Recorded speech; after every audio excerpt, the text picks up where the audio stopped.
Hey everyone, welcome back to Politics of Deception. Today, we're diving into some of the major topics that President Trump has been discussing lately. These are issues that have raised eyebrows and sparked debate across the nation. From bold international moves like purchasing Greenland to controversial domestic policies on immigration and trade, Trump has been making headlines. But are these ideas truly in the best interest of America, or is there more to the story? I want to hear your thoughts on these topics, whether you see them as visionary or misguided. Let's unpack these issues together and see what's really behind the headlines. First up, President Trump has expressed interest in purchasing Greenland, a move that some see as a bold strategic play, while others argue it's an unnecessary distraction. With Greenland's key location and resources, it could have major geopolitical implications. But is this a practical goal for the U.S., or should Trump focus his attention elsewhere? What do you think? Should he continue to push for this acquisition, or is it time to move on to other priorities?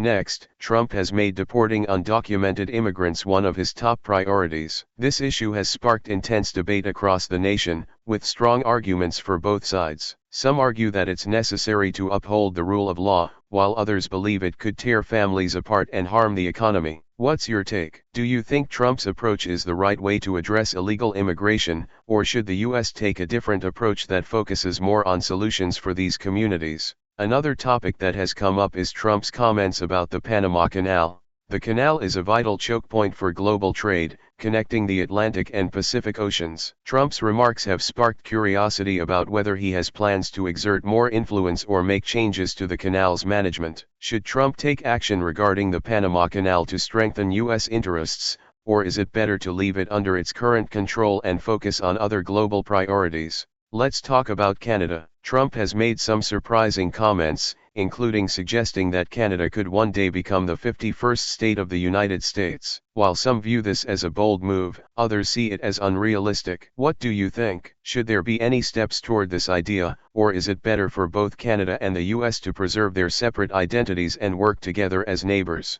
Trump has proposed the creation of a new government agency, the External Revenue Service, ERS, which would be tasked with collecting tariffs and duties from foreign sources. The idea is to generate more revenue from international trade, but it raises questions about practicality.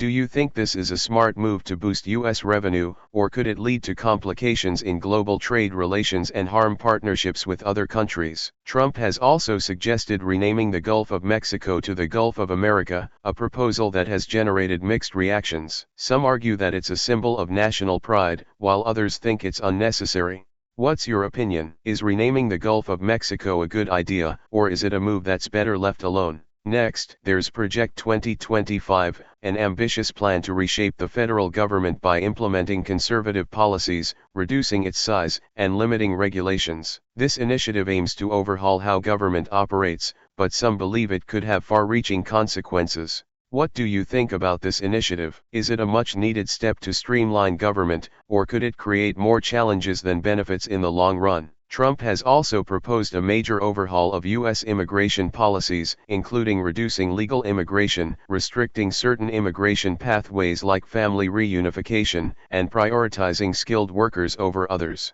Do you think these changes will ultimately strengthen the country's economy and security, or could they have unintended consequences for families, workers, and communities across the nation? Lastly, Trump has signaled a shift in U.S China relations, focusing less on direct confrontation and more on corporate interests and economic collaboration. While some see this as a pragmatic approach, others fear it could weaken the U.S. position on the global stage. Do you think this shift will benefit the U.S. economy, or could it compromise national security and other critical interests in the long run? I know these are big questions, and everyone has their own perspective. That's why I want to hear from you. Drop your thoughts in the comments below. Let's start a conversation.